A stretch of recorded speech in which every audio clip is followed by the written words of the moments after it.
whistle-stop tour around 2021, as is now, rather than 2020, and why it's a bit of a super year.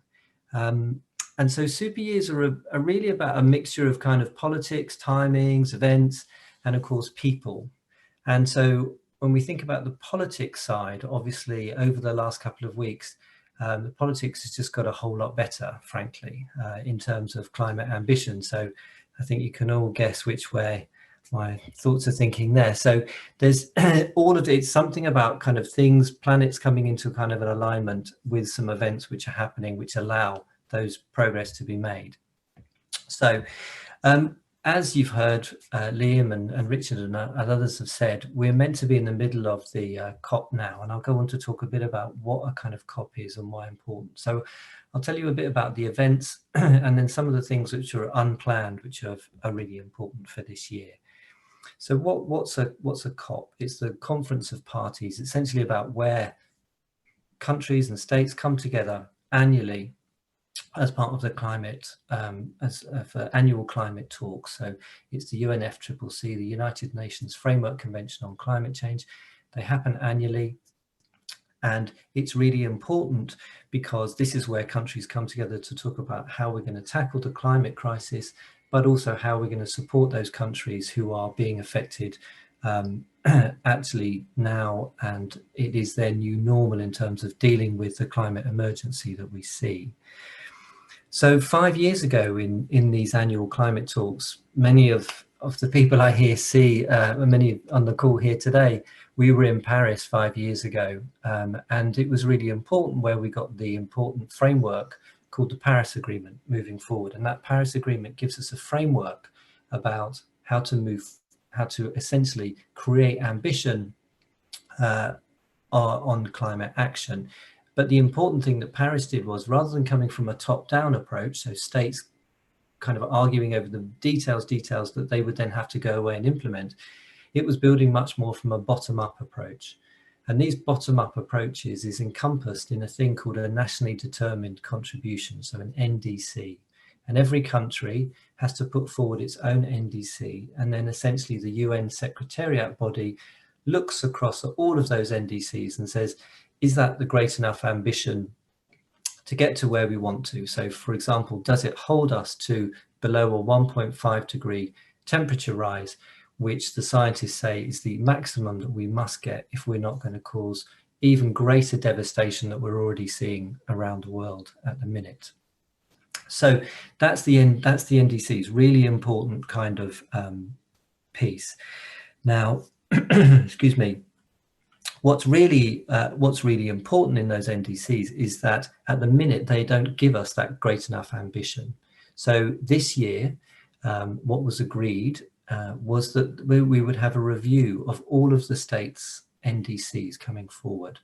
And so that's one crucial element about why this year is a super year, because countries must come and put forward ambitious NDCs going forward. Now, the reason also it's important for the UK at the minute is because the UK is hosting the climate talks, as you've heard. So the climate talks are meant to be in Glasgow at the minute. They've been pushed back a year. So they will be happening this time next year in November in Glasgow. So therefore that puts the UK at a really important place, because as the president of the COP, it means essentially you're the driving force behind making climate ambition come together. You want to kind of bang heads of states heads together to kind of get them to agree stuff. You want to reach out diplomatically across countries, and you must have the voices of those who are most affected by climate change at the heart of the things that you do. Because the crucial thing about the UNFCCC process, the climate talks, is that everyone has an equal vote. So it's not like others can kind of just dominate and create things. Everyone has the ability to have an individual vote, and it's a really important democracy and place for talking. So the UK has the presidency. The other thing, so if that happens in this time next year, and so if I can bring us back to the present day, we have got in a month's time, we've got what's called a climate ambition, a high climate ambition summit. And the UK is putting that on with a number of different partners, with the UN and with past COP presidents. And the important thing about that summit is about it starts to create the momentum around these nationally determined contributions. So the UK will put forward its own NDC around in the next couple of weeks before that summit. And that's really crucial because the UK, A, as a COP president, but B, also as that we are one of the major industrialized countries. The Industrial Revolution started in the UK. We are the sixth highest historic emitter of carbon emissions in the world. So the UK has got a really important role to play. And of course, the reason we are a very wealthy nation is because we were built on fossil fuels, we built on the Industrial Revolution, and we built on a lot of extraction from some of the poorest countries, as we know, overseas. So the UK has an important role in terms of its NDC can really push ambition across other countries, because if they say, right, this is our ambition, we are going to cut our emissions by X, and we are going to put an amount of money into the pot to make sure that that is supporting those people who are already most affected by the climate crisis. And it's important because it's a principle called common but differentiated responsibility. And therefore the UK has to think about what its fair share should be, and therefore it needs to put that forward. And don't be under any kind of illusions that that's not going to be difficult for the government. It's going to be difficult, full stop, but we're in a good place. We've got a net zero by 2050, which a lot of people on this call were campaigning for, and we need to do more, and that needs to be more urgent and more ambitious, we know. But also you'll have heard today that the government has brought forward, or is planning to brought forward, its date where it would phase out the internal combustion engine. So it's bringing forward potentially the date to 2030. That's a really positive move, and it's really ambitious. And already I was hearing on the radio that at lunchtime, you already hear the voices who actually don't want that to happen, the kind of more vested interests, whether that's from the fossil fuel industries or whether those who want to kind of put profit over those kind of ambitious changes that we need to absolutely make for people and planet.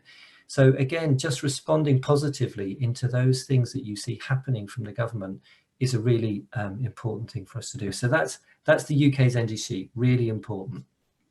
I said that I would also just touch on a bit about how the Holy See works in these places. So the Holy See, the kind of government space of the Vatican, has observer status to the United Nations. So it goes to the climate talks, and it's able to be part of the discussions, although it doesn't have a vote.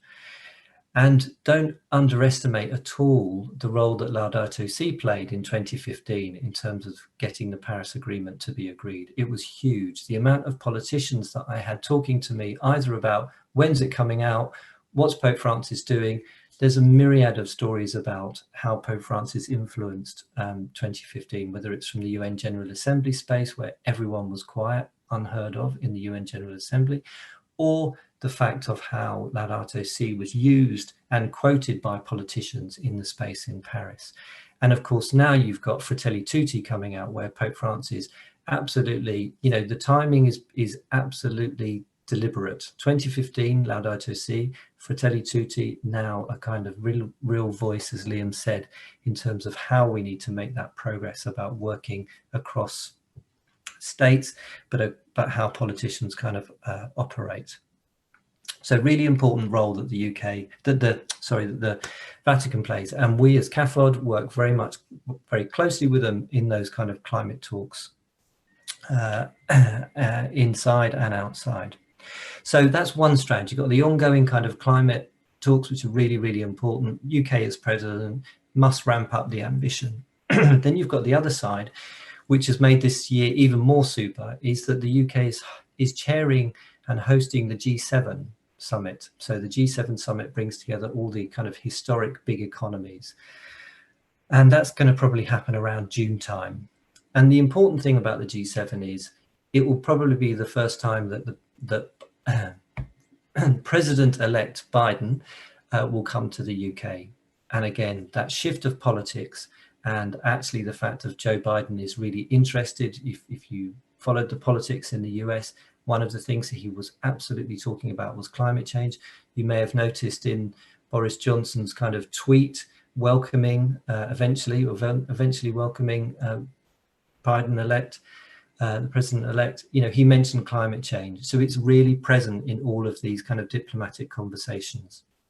So the G7 is going to be really important because A, it will talk about climate, B, it will talk about things like debt relief, which many of you have been involved in the campaign that we've been doing. And importantly, it will be talking about the green recovery. And actually, when we talk about this pandemic, as we've spoken about today, one of the most important aspects of this pandemic is how the enormous amounts of money which are being spent are going to be used. Are they going to be used in good ways? So are they going to be used to support green and sustainable jobs? Are they going to be used in ways which measures, which is measured in progress of kind of people and planet and well-being? Or are they just going to go back to business as usual?